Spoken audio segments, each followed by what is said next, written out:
We talk a lot about the potential to transform society or wanting to transform society.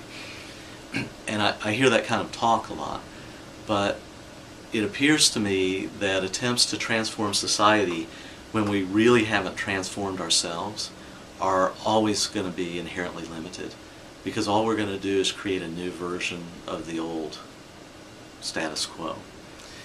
And this work with nonviolent communication, I think, more than many things, really does have the potential to transform society. Because if you can internalize not just nonviolent communication as a technique, but really the attitudes that are what make it so important and successful, if you can internalize those attitudes and really shift towards a nonviolent way of being with other people and a nonviolent way of being with yourself, and using these techniques to help kind of move into that space, I think that really does have the potential to be transformative. And, I mean, truly transformative. And I think one of the ways that we saw that in our group is that by working together, we interacted in a way, by doing these exercises and techniques and sharing together, we interacted in a way that just doesn't happen anywhere else at this university. In academia, sometimes I feel like we are like dingoes fighting over a carcass, diminishing resources, and we almost have this sort of anxiety against each other sort of built into the structure, across departments and so forth. And that's one of the things that I really don't like, because I really like to really believe and feel that I can work with people as a team. And some days I think that, okay, we're doing that, and other days when I look at the budget or something and, I feel like we're fighting each other.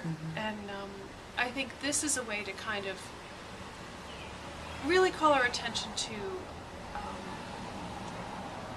maybe the idea of teamwork more than some of the other structures in the university do, and hopefully be complementary in some way, and also kind of pull on that other part, which really bothers me some. In other meetings, I'm always a bit cautious about sharing anything personal. I'll keep it on a very different level. I won't go into anything that I think touches on the real me. I'll have a persona that I present to the rest of the world. And so I think I do that, and I think a lot of faculty do that in other meetings. They have their meeting face, and so they'll certainly express what they're thinking, but they're not going to get to a personal level. They're not going to say, like Rosenberg's recommendation that we identify our needs. For us to say out loud, this is what I need from the group, oh my gosh, I don't think that would happen. And our culture at Newman is pretty good because it's small, we know each other. Well, the goal here, I think, if it was a goal, was to really work with understanding the nature of communication and how our communication affects others, and how we can be more effective in making our needs known and not just simply trying to accomplish a particular task. So a sensitivity to that, whereas typical faculty meeting is business oriented, and while we might talk about broad ideas, it's always down to, well, what do we have to get done? So the goal here was more of an intentional relating. There's so many things about the group that I liked. I liked the opportunity to relate to colleagues in a new way, in a more kind and gentle way, in a way that was focused on process and not just task driven, which was so nice. I loved the introduction to the material, and I'll talk just a minute about that. I feel like I'm a communication professor. I've been studying communication for the last, 25 years. And this was a way of thinking about communicating interpersonally that I'd never been introduced to. I also find it to be the most challenging communication concept that I've ever tried. And I feel myself wanting to do this in my personal life more. We interacted in a way that just doesn't happen anywhere else at this university, in my experience. And I think we all experienced that as transformative. It transformed our relationships with each other. It transformed how we felt, I think, about what we were doing with faculty colleagues and staff colleagues. It transformed, I think, how we were thinking about how we relate with our students and dealing with some of the issues that come up with students. And it became a meeting that became personally important to almost all of us, I think, if not all of us. And something that we actually looked forward to, because it was kind of a respite from the normal way of interacting that we have at meetings and kind of carrying on our business. So to me, that was very transformative. From a process or format perspective, I loved that time. Sometimes it was so hard to make time and get away from my desk to go join the group, but it was always relaxing, grounding, took me back to really thinking about what's important in my life and just slowed my pace down. So I appreciate the way that you structured the experience for us to make sure that we were slowing down and really talking about things that matter in our lives and not getting caught up in the silliness of the bureaucracy of the organizations.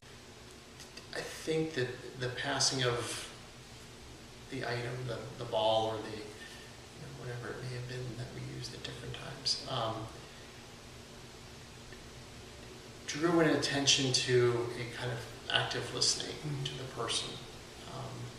And so typical meetings, you have people jumping in with their thoughts and there's not that patient listening. And I think that it sort of required a patient listening to what someone else had to say without feeling the need to respond right away to it. And it was kind of freeing because you were also not sitting there thinking, oh, what do I say to them? You were just listening. And that open listening, I think it creates room for growth to take place. I'll just relate the experience that really touched me. I think it was the section we were just talking about, listening with empathy, and just trying to understand what the other person is saying, and not leading the person to say what we want them to say, but just really being in tune with the message they're trying to give us, and just taking that in, just listening without judgment. And you probably remember this, Marguerite. It was a conversation I had with Greg.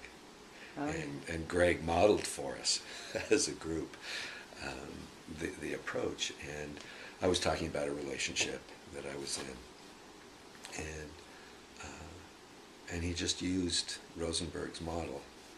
And I found myself opening up a lot more than I had anticipated I was going to.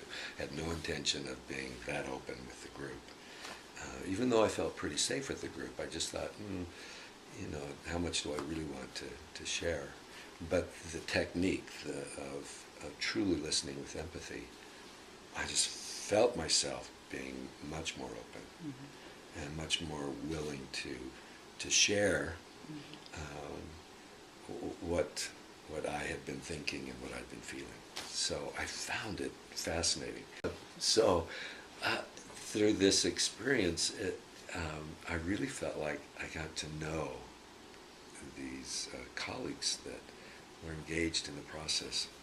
And ostensibly we're there to just talk about the book and learn the skills and the strategies, but as we began to incorporate them and try them out on each other, you can't help but get to know people at a very different level. It is a way to forge interdisciplinary collaboration, which is one of the big things that Newman seems to be talking about, or various people at Newman seem to be focusing on, and we're all interested in. But to get to that in a real way, I think people who work together will tend to gravitate towards people they know, and this is an opportunity for more people to really get to know and trust other people. I think it is countercultural in some really significant ways.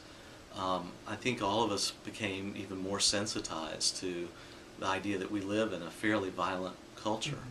And a lot of times that's not overt violence, but just kind of a more subtle violence of not really respecting other people's opinions and feelings and things like that. And I think I don't know if this is ever going to be for everybody, but it seems like if it had a potential, if it can't succeed at a place like Newman that explicitly adopts those values and to a large degree really I think tries to live them out, then I don't know how much hope there is in other places. But at the same time, I think that what this is about is really getting in touch with our just really humanity, with our humanity, and connecting with each other at a really human level, which I'd like to think is universal. Although I know there's a lot of personal and psychological and institutional obstacles to doing that sometimes. I'm kind of excited about the experiment, though. Can we really be human and still function at an institutional level in a very effective way? I'd like to believe we can.